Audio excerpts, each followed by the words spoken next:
kaka remarque na sali pour façon ba fi ba komi ko tula na Kinshasa bandeko na mibale ekomi ko pesa so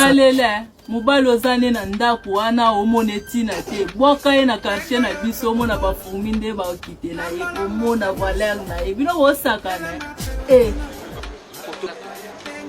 alingi va le bamona fiancé on fiancé à 17 ans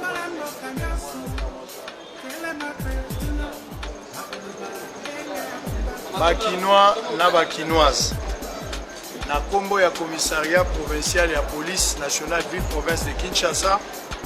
lelo lisusu police aye kotalisa bino elenge mwasi oyo boza komona na kombo ya Muswamba Mukala Jackie azali âgé na 30 ans mwana mwasi oyo police akangi ye ndenge tolobaka 99 jours eza pona moyibi ayibaka mais jour moko ezali pona police c'est-à-dire ata oliengu banasa mai osoko bimaka likolo police akangi mwana mwasi oyo mingi boza na langage ya koloba violence ya mibali baza kosala epai na bana basi mais nzoka eza pe na bato bazo mériter chaque jour ils sont là en train de méditer po bango pe basala parité ndenge mibali ba violaka bana basi bango pe bazo sala effort bango pe ba violer bana mibali po ekoma quand même équilibré police a tché maboko na mwana mwasi oyo a violé mwana mobali ya âge ya 16 ans ye aza na 30 ans mais garçon aza na 16 ans mama oyo boza komona nde a violé ye ndenge oyo kaka mobali a violé mwana mwasi siko mama oyo nde a violé mwana mobali nalingi botala ye bokokanisa elongi okokanisa mwa sere en crise okokanisele mosusu mwa noirite mais tala mwana mwasi oyo moto asambaka na maloba te ate elongi mpe efundaka ngai nazali commandant second ya unité bozali koyoka protection de l'enfant et prévention ya violence sexuelle ville province de Kinshasa basée sur le genre tozalaki epa na biso babengisi biso koyebisa biso ete na ka mobutu ka moko ya violence esalemi bon comme d'habitude on s'attendait que ezali nde mwana mwasi moto azalaki violenté or ezalaki le contraire mwana mobali comme ezali moi de la femme basi sikoyo nde bazwaki prérogative ya kobanda kovioler mibali yango wana omoni mama oyo na makasi na ye na technicité na ye oyo aza nango aviolaki jeune garçon âgé de 16 ans et pas na biso na cadre ya violence basé sur le genre mutu oyo akokisi nano bitan te tobengaka ye mineur akoki kosala baacte ya barapport sexuel te avant âge ya minorité nde mama oyo azali pembani na ngai abengaka jeune garçon oyo aza na 16 ans abanda koinitie ndenge nini basisaka ba jeune garçon kolakisa ndenge nini bakosangisa banzoto victime yango yo garçon oyo azali pembeni na ngai po baka ndenge ayaka epa na bino bolobaka bato ya violence bakangaka bato pamba biso toza bamagicien te babengisaki biso nde tokendeki totie loboko sur ordre ya bakonzi na biso na musala na cadre ya musala na biso yango wana bomoni mutu aza pe pembeni na ngai awa alors na nyonso oyo fozongisaka lokumu na bakonzi yango wana tolobi ndenge komanda alobi awa police ezali groupe ya bamagicien te po yeba makambo ezoleka epai na bino esengeli bobenga police po mariage ezali na cadre ya police à proximité entre police na bino population topesi merci na mokonzi ya mboka chef de l'état Joseph Kabila Kabanga oyo azolemba te kosoutenir police butu na moi pour que police esala mosala nango malamu topesi pe merci na commissaire provincial à la ville de Kinshasa général Kanyama l'homme ya 3C commander contrôler et corriger dose unique silité ata okimi ba okanga yo kaka et puis topesi merci na bandeko nyonso ya police batie maboko pona kosalisa likambo ekoma na suka merci na bino pe na violence sexuelle mama commandante na unité na bino mobimba na impulsion ya commissaire provincial nde bokoki kotia maboko likolo ya mwana mwasi oyo a violé parito ya lukaki yango ndenge mibali ba violaka mwasi pa violé ekomi équilibré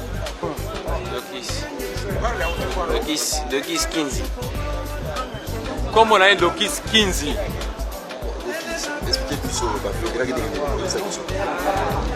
Zaki na janvier nazaki na ndako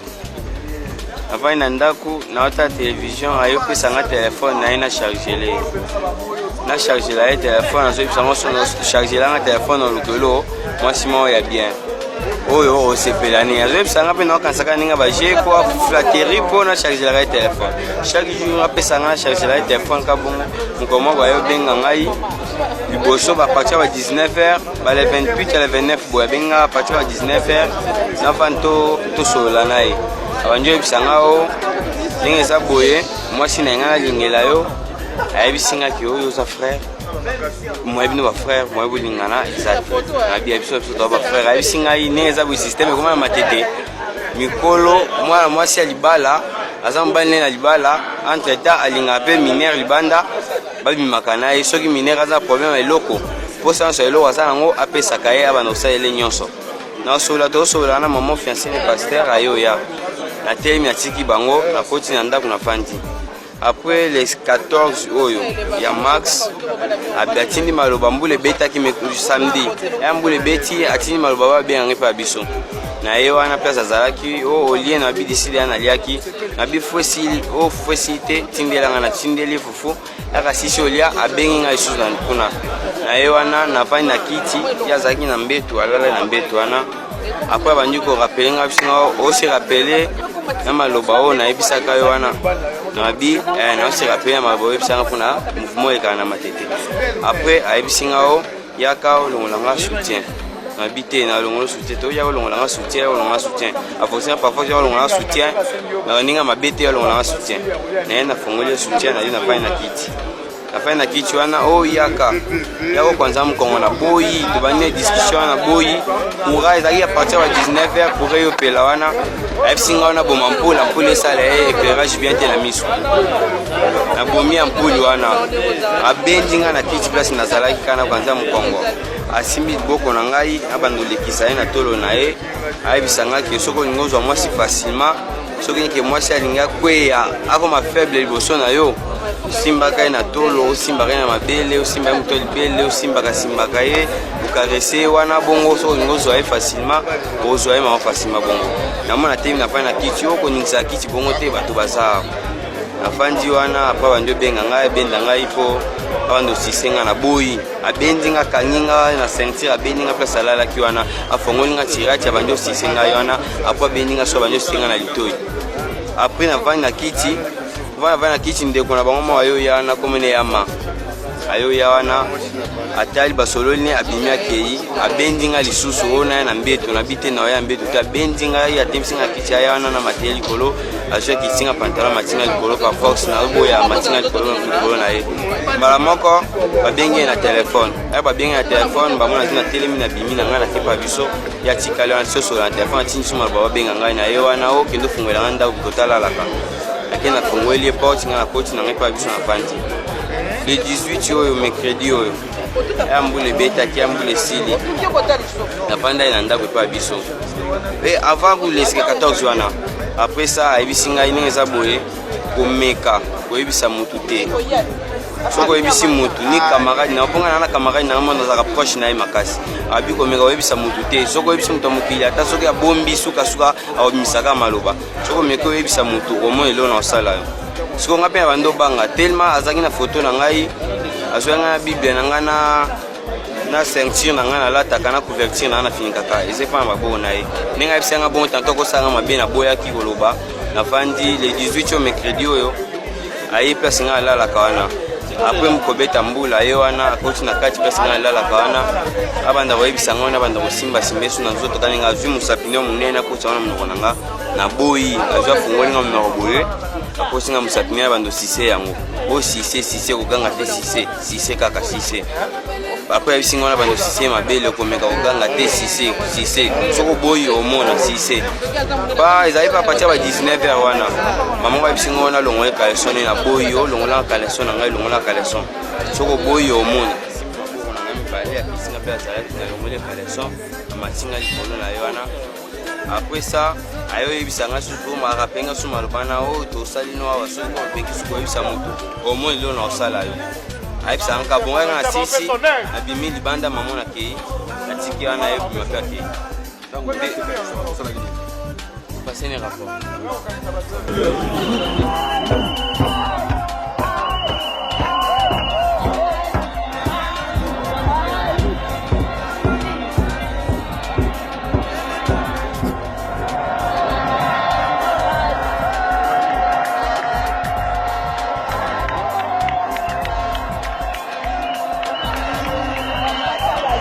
naza na ba scandale nano naza koloka na motema na ngai parce que boyebi ke na uti kozonga nazalaki na mobembo na uti kozonga nazalaki na mama na bino toujours pona koboya bato ya 15 000 francs bapusana nazalaki toujours na mama na bino tokendaki mpe tozongi parce que Kinshasa ba scandale tozomona Kinshasa c'est grave nazoluka Kinshasa ya kala lembo lojwa mwekasa nazoluka Kinshasa ya kala oyo soki otelemi na mwasi jour anniversaire na ye olingi opesa cadeau ya monene nazobanga mpona ndako ekorepese ke uti libanda okopesa plante te okopesa ye telefone te à l'époque okopesa ye cadeau ya elamba te bakotune uti wapi donc eloko nyonso ezomona nekoyebana peut-être moi bracelet à la limite moi montre ya balabala mais mingi yaki ba carte postale nde tokotiala bafoto na kati wapi basi wana bao babandaki kobanga kolia epai ya bato mpa na biso ekoyebana bamelaka sucre basilisaka te batikaka likolo oyo biso mibali tobandaki komela na nsima c'est-à-dire oyo lambi mpena mwasi opesi ye koka to fanta ameli matiki yango na motu tanka abeti boye bamasano nde bameli yango na place na ye basi wana nazomona bango lisusu te tokomi plus na miyibi tokomi na bachel à domicile bobi bachel à domicile baza banani bachel à domicile ezali bato oyo mwana mwasi avandaka aza na tata na ye na mama na ye aza na tata na ye na mama na ye na ndaku mais mwana mwasi wana abimaka na ye aki abuli na ye normal ovandaka pa tata na ye oza étudiante mais ochange salon ya bakiti na bino ovandi mpe na ndako bote papa azonga azokuta me bakiti oyo ezalaki ya kopasuka oyo euti wapi mama alobi kasi mwana na yo baninga na ye kaka nde bato basalisi ye oyo alobi kobota elengi wapi bana basi ya kala nazoyoka pasi na ye kokuta bamulopwe otali mwana mwasi ozoba oyo azalaka kopine ya lwambo to ya nani oyo azalaka kopine ya nani ya wendo to ya nani po mwana mwasi na ajo ya koyeba makambo oyo non dégradation c'est grave mais je vous rassure nantomoni eloko te bato bakotambola mutakala na mboko oyo la lire vont le chose avec l'écriture basi bakotambola mutakala na mboko oyo parce que tokomi na suka sané de trop ce que je vois na Congo lelo c'est inadmissible. Allez, nous sommes arrivés à la fin. Pas toutes les femmes, mais la plupart de ces femmes qui vont en Afrique pour aller épouser les hommes, c'est parce qu'en fait, il y a peut-être 10 ans, 15 ans passés, 20 ans passés, elles ont demandé le divorce. Certaines d'entre elles ont chassé leur mari de la maison. Elles ont estimé qu'elles ont un bon travail, elles n'ont pas besoin d'hommes dans leur vie. Il y en a encore aujourd'hui, malheureusement, qui ont le même discours, le même langage. Mais je vous dis, mesdames, vous regretterez ce discours-là. C'est vers les 45 ans qu'on commence à lire l'heure. Parce qu'on commence à voir la réalité en face. On recherche la sagesse. On a besoin d'être réchauffé. La Bible dit quoi? Deux valent mieux qu'un, n'est-ce pas? Et quand tu te regardes maintenant, toi tu dors toute seule. Il n'y a personne pour te réchauffer, ça commence maintenant à impacter. Dépression, ça c'est la maladie de plusieurs femmes seules en fait. Je ne dis pas ça pour me moquer de vous, mais je parle de la réalité. Je suis les femmes et quand elles se confessent chez moi, constamment, elles sont en dépression. Elles auraient aimé la pression de la société, elles ont besoin d'avoir quelqu'un auprès d'elles qui les aide. C'est pas seulement une question de finances, parce que vous savez quand les femmes divorcent de leurs hommes, souvent c'est ils contribuent pas, ils donnent pas l'argent, il fait pas ci, il fait pas ça, il est pas sérieux, il est pas ceci, il est pas cela. Mais maintenant, 10 ans plus tard, 15 ans plus tard, quand elles commencent à chercher à nouveau un homme, c'est les mêmes qui disaient que non, il donne pas, elles disent non, j'ai même pas besoin de son argent, j'ai juste besoin de sa présence. La sagesse est d'un arrivée. coup maintenant, enfin, on commence à avoir juste besoin de la présence de la personne, chose qu'on pouvait régler avant. On aurait pu discerner cela. C'est ça. Il y a des mariages qui ont été cassés, faute juste de sagesse, papa. Ça m'attriste vraiment de voir, tu vois, la femme, elle est partie, tu pars aussi, tu fais ta fête, etc. C'est toi-même qui donne la dot. Et l'homme aussi, il rentre aussi avec son costume que toi-même tu as acheté. Les gens sont là dans la fête en train de manger, une nourriture que toi-même qui as approvisionnée. C'est toi qui as tout je fourni. sais pas, nous autres sommes bantous, quoi, africains, que chez nous, on connaissait pas ces choses-là. L'homme est responsable, même s'il n'a pas beaucoup, mais le peu là qu'il a, c'est ça là même qui compte dans le foyer. Le monsieur là que toi, madame, tu pars épouser, il n'aura pas le même respect que si c'est lui-même qui avait dépensé ses deniers pour t'épouser toi. Parce que ces hommes aussi qui sont souvent en Afrique, pas tous bien évidemment, ils savent que ces femmes-là, vous fouillez l'Europe là-bas à cause de... En fait, vous avez un besoin de satisfaction. C'est pour cela que vous fouillez là-bas parce que vous avez personne, comme tu dis papa, pour pouvoir vous réchauffer, vous donner cette satisfaction-là. Aujourd'hui, il y a combien de femmes concombres? C'est-à-dire quand vous allez dans les supermarchés, quand vous achetez les concombres, c'est pas pour faire du jus avec, mais c'est parce qu'il y en a qui utilisent le concombre comme un objet sexuel. Malheureusement. De plaisir. Il y a plusieurs dames aujourd'hui, leurs armoires sont remplies d'objets avec plusieurs tailles, etc. et tout ça là. D'objets de satisfaction. Pour se donner du plaisir. Pour se donner du plaisir seul. Mais après, au départ, c'était j'ai pas besoin d'homme, j'ai pas besoin d'homme. Mais toi qui disais t'as pas besoin d'homme, mais tous ces objets-là dans ton armoire font quoi? Ça t'apporte ce qu'un homme aurait pu apporter. C'est ça. Donc ça veut dire quelque part tu as quand même besoin de l'homme. Alléluia. Puisque la chose que la machine là, soi-disant, est en train de faire, c'est ce qu'un homme est censé faire en fait. Alors donc quelque part tu as besoin d'un homme. Mais il faut savoir que tu ne te marieras pas avec un ange.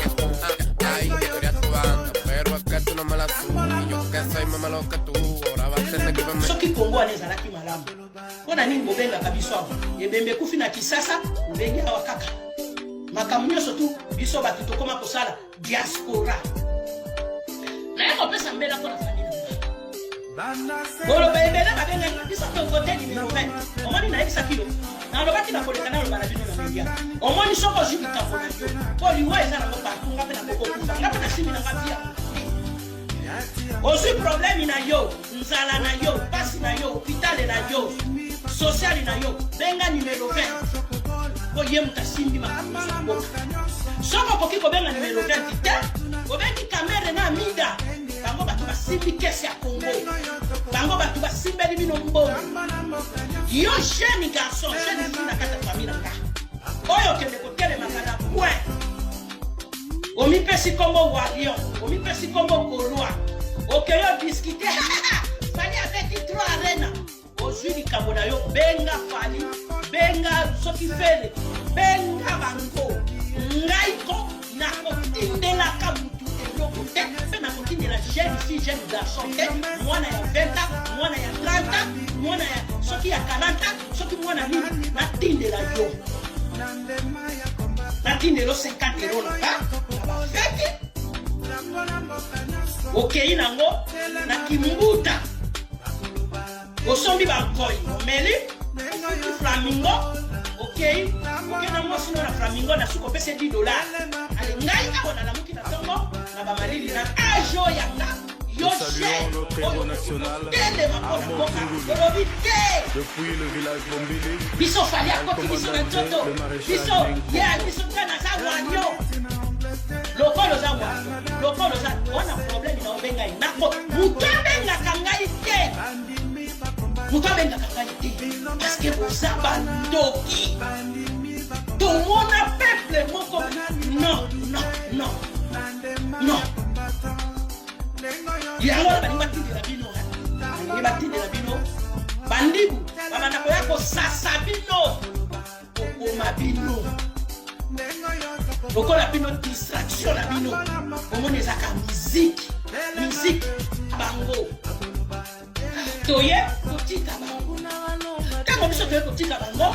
yo za fanatique ya Fayulu wa fanatique ya Mukwege oza fanatique ya Jean-Pierre Bemba oza fanatique ya bapoliticien na nyonso bango bana momengo bako travailler bakia bango ba milliards ale bako ya kokosa yo za zoba okokufa pauvre okokufa kaka boye bakotika bana na bango na bosika bana opesi 5 ans pai oswa disa Félix siko 5 ans obakiseli mama na bana na ye bakomi suba millionnaire babulu nyonso akoloesi maboko na bango chinturu kune pa kobali maboko na bango ndako basomi bamili mais peuple wana zotinda na mai alors naye koyebisa po omoni makambo ya Congo yana moto na moto akakakabela ndenge na soko yelinga makambo yako kontredire nga na makambo ya Congo na koyina yo parce que ozali zoba ozali nyama ozali ngulu